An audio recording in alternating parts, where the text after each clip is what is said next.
Austin here from Oversteer Hobbies, and today we have a Mini LMT Son-Uva Digger.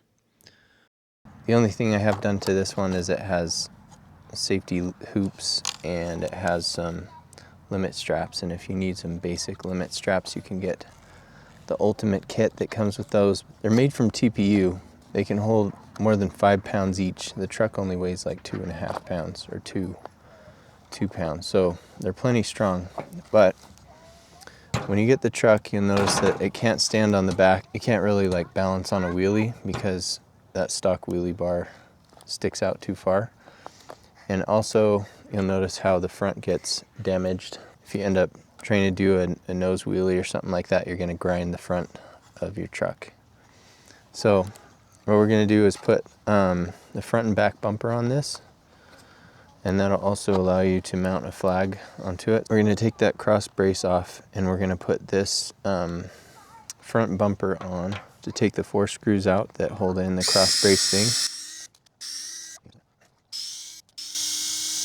We're going to reuse the cross brace on this one. It also works with Trio or other aftermarket cross braces that I've seen.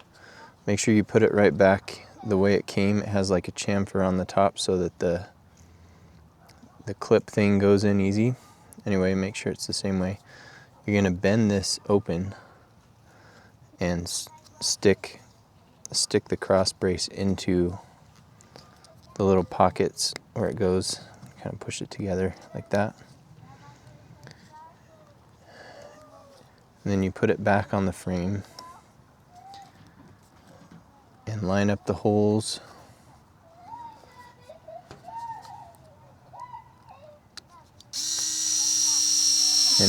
And the screws will go back into the cross brace plastic. You could use longer screws, but I found that since this thing adds so much cushion to it, that you don't really need longer screws, and they engage just fine. But once again, you can add longer screws if you want to. You can make them like 2 or 3 more millimeters longer if you really want to. Don't tighten them too much. They don't really need to be that tight. But anyway, this thing is a little bit squishy, so you should avoid bending your chassis with front end impacts. And it allows you to balance on the nose and keeps your nose from getting torn up. So now I'm going to do the back.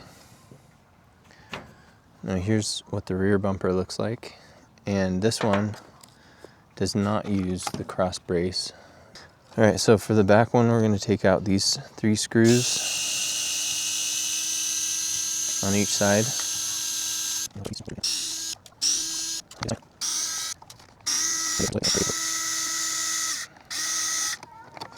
So you're going to take the cross brace out for this back bumper, stick this back in where the cross brace was, and just try and line up the body cage and that mount so that it goes through the holes.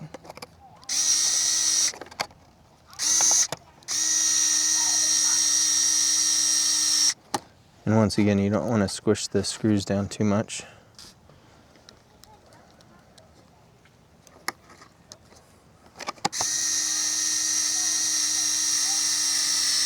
Now, since the bottom ones are just going into this squishy plastic, don't worry if they keep turning. Just barely snug the heads down.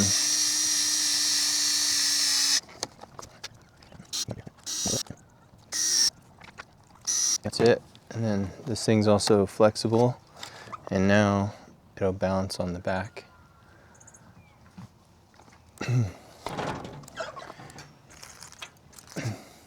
And you can do with the flag mount that's built in, you have US flags or pirate flags, and it comes with 2 of them.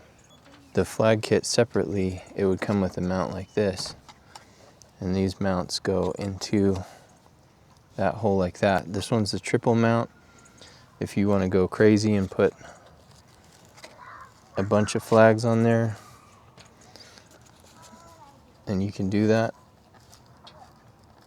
But I don't really recommend running one of these flag mounts with the bumper on, because when the cage comes up, they interfere.